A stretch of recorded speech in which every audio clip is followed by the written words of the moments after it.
हम पहले स्कंद में प्रवेश कर रहे हैं देवियों और सज्जनों, सत्यम परम धीमहि। इसमें 3 मंगलाचरण बताए हैं, कथा सुना रहे हैं। नैमिषारण्य में, नैमिषवन एक जंगल जिसका नाम नैमिषारण्य था, 88,000 साधु संत बैठे, व्यासपीठ पे बैठे हैं सूत जी। 88,000 शौनकादि ऋषि सूत जी से प्रश्न पूछते हैं 6। उन 6 प्रश्न के उत्तर में जब उन्होंने सुनाया तो वो भागवत की कथा बन गई। सूत जी कथा सुना रहे हैं देवियों और सज्जनों, 24 अवतार की कथा बताई गई, नारद जी का चरित्र बताया गया और धीरे धीरे सूत जी कथा को आगे ले जाते हैं और बताया ऐसा कि अब महाभारत का प्रसंग आ रहा है। देखिए, भागवत के आरंभ में महाभारत आ रही है। मैंने आपसे कहा ना, महाभारत लिखने के बाद व्यास जी अशांत हुए तो उन्होंने भागवत लिखी, शांत हो गए। तो व्यास जी महाभारत के ट्रांस में थे, इसलिए भागवत अब आरंभ हो रही है धीरे धीरे। तो पहले महाभारत का प्रसंग आता है। 18 दिन का युद्ध हुआ था देवियों और सज्जनों। 18 अक्षौहिणी सेना में युद्ध हुआ था। 11 अक्षौहिणी सेना कौरवों के पास, 7 अक्षौहिणी सेना पांडवों के पास। भीषण युद्ध हुआ, ऐसा युद्ध हुआ कोई नहीं बचा। 5 पांडव बचे,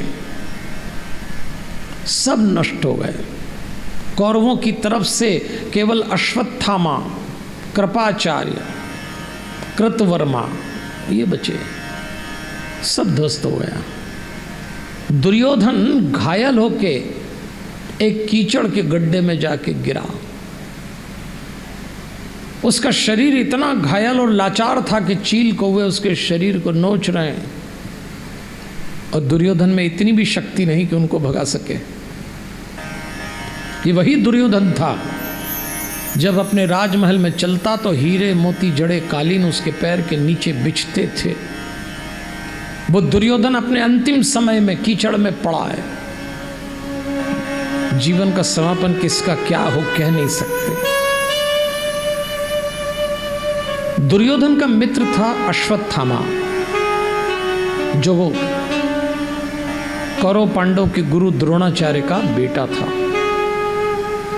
अश्वत्थामा ने आके अपने मित्र की हालत देखी तो कहा, मित्र तुम्हें यूं देख के मैं मन भारी हो गया, मुझसे सहा नहीं जाता। तो दुर्योधन ने कहा, अश्वत्थामा मेरा एक भी भाई नहीं बचा और वो 5 पांडव आज भी जीवित हैं। बोझ लेके जा रहा हूं इस संसार से, एक पांडव भी मर गया होता तो चैन से चला जाता। अश्वत्थामा ने कहा, मित्र तुम्हारी आंख बंद होने के पहले मैं तुमको सूचना दूंगा, एक पांडव मारा गया, मैं जाता हूं। अपने रक्त से दुर्योधन अश्वत्थामा का अभिषेक करके कहता है, तुम कौरवों के अंतिम सेनापति हो अश्वत्थामा। अश्वत्थामा पांडवों के शिविर में जाता है। भगवान कृष्ण को अनिष्ट की संभावना लगी तो पांडव हटा दिए। द्रौपदी को 5 पांडव से 5 पुत्र थे। युधिष्ठिर से जो पुत्र था उसका नाम था प्रतिविंध्य। भीम से जो पुत्र था उसका नाम था सुतसोम। अर्जुन से जो पुत्र था उसका नाम था श्रुति कीर्ति। नकुल से पुत्र हुआ शतानीक और सहदेव से श्रुतसेन। ये 5 सो रहे पांडवों के ब्रह्म अश्वत्थामा ने इनको मार डाला, कृतवर्मा ने मार डाला। हाहाकार मच गया शिविर में। द्रौपदी रोती और कहती है, जिस किसी ने मेरे 5 बच्चों को मारा है उसको मृत्यु दंड दो। ढूंढ के लाया गया अश्वत्थामा को और जैसे अश्वत्थामा को देखा तो द्रौपदी कहती, ओह ये तो हमारी गुरु माता का पुत्र है। अगर हमने इसे मार डाला तो हमारी गुरु माता को वही पीड़ा होगी जो मुझे हो रही है। संतान संसार से चली जाए तो जो पीड़ा माँ को होती है, पिता को होती है, उसकी कल्पना नहीं कर सकते। द्रौपदी कहती है, इसे छोड़ दो, अद्भुत स्त्री थी द्रौपदी, उसकी मणि निकाल ली गई, अपमानित करके छोड़ दिया। पर जाते जाते अश्वत्थामा ने ब्रह्मास्त्र का प्रहार किया और ब्रह्मास्त्र जाके लगा उत्तरा के गर्भ में। उत्तरा कौन थी? भगवान का भांजा अभिमन्यु, अर्जुन और सुभद्रा के पुत्र अभिमन्यु की विधवा थी उत्तरा,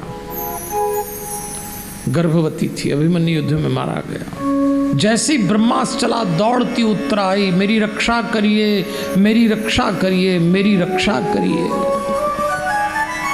भगवान ने देखा तो ऐसा कहते हैं कि भगवान गर्भ में प्रवेश कर गए उत्तरा के, चतुर्भुज रूप लिया, ब्रह्मास्त्र को निर्मूल कर दिया।